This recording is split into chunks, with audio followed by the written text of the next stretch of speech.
इस वीडियो में हम एक्सरसाइज 3.3 के जो कुछ क्वेश्चन बचे वो करेंगे। लास्ट वीडियो में मेरा टैबलेट स्विच ऑफ हो गया था, ठीक है, तो यहाँ से कंटिन्यू करते हैं। तो हमने एक क्वेश्चन पढ़ा, the sum of the digit of a 2 digit number is 9 and also 9 times of the number is twice the number obtained by the reversing order of the digit find the number. तो हमने ये थोड़ा बहुत कुछ देखा था, ठीक है। तो अब इसी को हमें सॉल्व करना है। तो लेट हम लेंगे यहाँ पर, देखिए अभी यहाँ पर थोड़ा समझना पड़ेगा। जो हमारा डिजिट है वो x, y है, तो इसको हम लोग जानते हैं वंस प्लेस बोलते हैं, इसको टेंस प्लेस बोलते हैं। तो उस अकॉर्डिंग पे हम यहाँ पर वैल्यू लेंगे, ठीक है, समझने के लिए।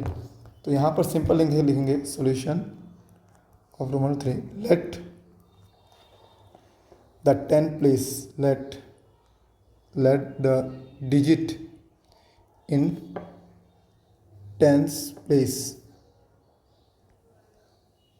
बी हमारा 10 प्लेस में क्या है x and in and the digit at one place is, one place में क्या है y है, तो लिखेंगे y, ठीक है। सो देयरफॉर 2 डिजिट नंबर के बाद दो, सो द 2 डिजिट नंबर जो हमारा है वो कैसा होगा, सिंपल XY होगा, ठीक है, ये हमारा डिजिट होगा।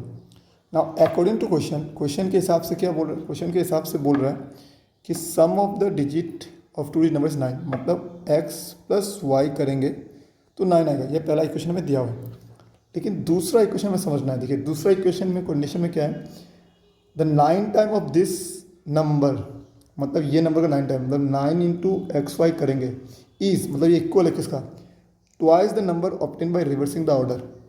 So twice the number obtain bye the reversing the order of the digit का ऑर्डर होता है YX। अगर हम इसको ऐसे लिखते हैं तो इसको हम सॉल्व नहीं कर पाएंगे। तो हमें यहाँ एक चीज़ समझना पड़ेगा कि फॉर एग्जाम्पल जैसे हम 49 लिखते हैं, तो 49 को हम क्या लिखते हैं 40 प्लस 9, ठीक है। और सिमिलरली हम इसको लिखते हैं 4 इंटू 10 प्लस 9।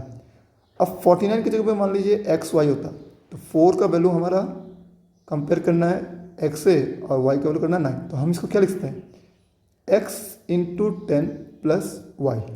तो हमें इसको इस तरीके से फॉर्म में लिखना पड़ेगा कि हमें क्वेश्चन सॉल्व कर सकें। तो इसको हम लिखेंगे 9 इंटू ये 10 प्लेस में, तो देखिए x इंटू 10 क्या होगा 10x प्लस वाई, तो इसको हम लिखेंगे 10x प्लस वाई और इक्वल्स टू 2 इंटू, इसको क्या लिखेंगे 10 प्लेस में है तो 10y प्लस x। अब सेकेंड इक्वेशन हमारा ये बनेगा। तो ये हमारा फर्स्ट इक्वेशन है। अब सेकेंड इक्वेशन बनाते हैं, ठीक है। एंड सेकेंड इक्वेशन जो है 9 into 10x plus y equals to 2 into 10y plus x। अब इसको हम सॉल्व करेंगे। सो 9 10 जा 90x प्लस 9y और यहाँ पर होगा 20y प्लस 2x। अब ये दोनों वैल्यू लेफ्ट हैंड साइड में रहते हैं, तो 90x, ठीक है, माइनस 2x। जब ये 2x ये प्लस में है, इधर आएगा तो माइनस में होगा, प्लस यहाँ 9x बचा है 9y minus 20y equals to 0। अब इसको सॉल्व करेंगे तो ये आएगा 88x और ये आएगा माइनस 11y इक्वल्स टू 0। ना 88 और 11 ये दोनों नंबर 11 के टेबल में आता है, तो 11 इनसे कॉमन लेते हैं। तो 11 अगर इससे कॉमन लेंगे तो ये हमारा सिंपल बनेगा 11, साथ में आएगा 8x कॉमन लेते हैं, क्योंकि 11 8 जा 88 आएगा, माइनस यहाँ से 11 पूरा कॉमन ले लेते हैं, सिंपल y इक्वल्स टू 0। इस 11 और इस नंबर के जो मल्टीप्लिकेशन वो वहाँ जाकर डिवाइड होगा। So 8x minus y is equals to 0 by 11। So 8x minus y तो 0 बाई 11, ठीक है। इसको हम जब डिवाइड करेंगे तो ये आएगा 0। तो ये हमारा दूसरा इक्वेशन आ गया। अब आप अपना फर्स्ट इक्वेशन देखिए और सेकंड इक्वेशन देखिए, इन दोनों में देखेंगे ना तो कोफिशिएंट ऑफ y जो है उसका न्यूमेरिकल वैल्यू नंबर सेम है, मतलब y के आगे भी 1 है, यहाँ पे भी y के आगे 1 है, लेकिन साइन अलग है, एक प्लस है एक माइनस है। तो मैंने बोला था जब भी साइन अलग हो ना और एलिमिनेशन करना हो दोनों को ऐड कर दो। तो यहाँ लिखो ऐड 1 एंड 2, 1 और 2 ऐड कर दिए तो हम लिखेंगे simple 8x minus y equals to 0 और यहाँ लिखेंगे x plus y so 9। Add करते वक्त हमारा यहाँ कोई भी साइन चेंज नहीं होगा, सिंपल जो है वैसा रहेगा। तो यहाँ 8x और यहाँ प्लस 1 है, plus 1x, so 8x plus 1x it is 9x। यहाँ पर माइनस वाई है, यहाँ प्लस वाई है, ये कट के हो जाएगा 0 और यहाँ 0 plus 9 simple 9।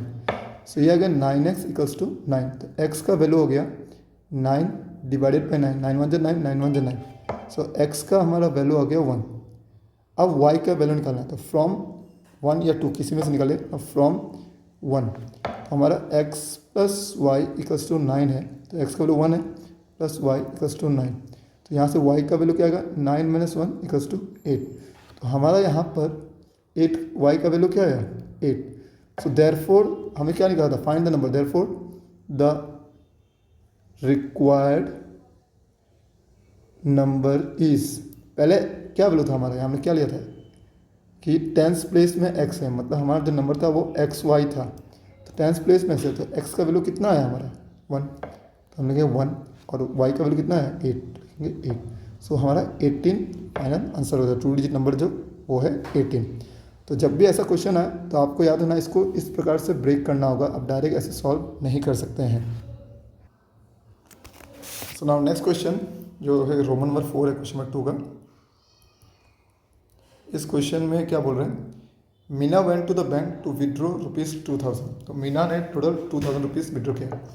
She asked to the cashier to give her ₹50 and ₹100 notes. अब 50 रुपीज़ नोट्स और 100 रुपीज़ नोट्स मीना ने डिमांड किया। ना on Meena got 25 notes in all. सारा नोट मिला के मीना के पास 25 नोट्स हैं।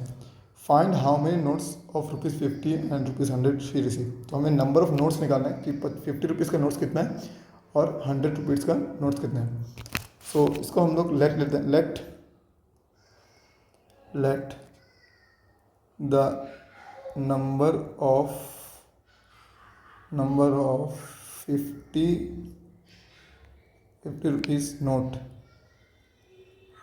B x and that of ₹100 notes be y।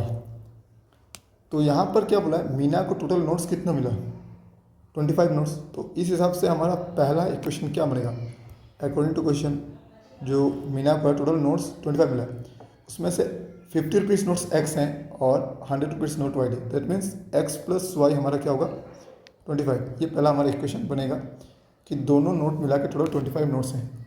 अब सिंपल सी बात है, मान लीजिए अगर आपके पास 100 रुपीज़ के कुछ नोट्स हैं, फॉर एग्जांपल 700 रुपीज़ के नोट्स है, तो अमाउंट कैसे आएगा 7 × 100 700।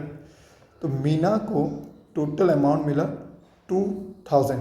इस 2000 में से कुछ 50 रुपीज़ नोट्स हैं और कुछ 100 रुपीज़ नोट्स।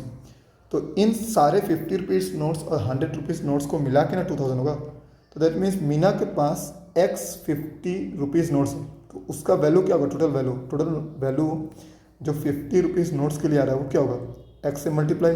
अगर 10 50 रुपीज़ नोट है तो 10 × 50 आपके पास 500 आएगा। तो यहाँ पर x × 50 होगा, तो उसका 50x, ये टोटल अमाउंट है 50 रुपीज़ नोट्स का।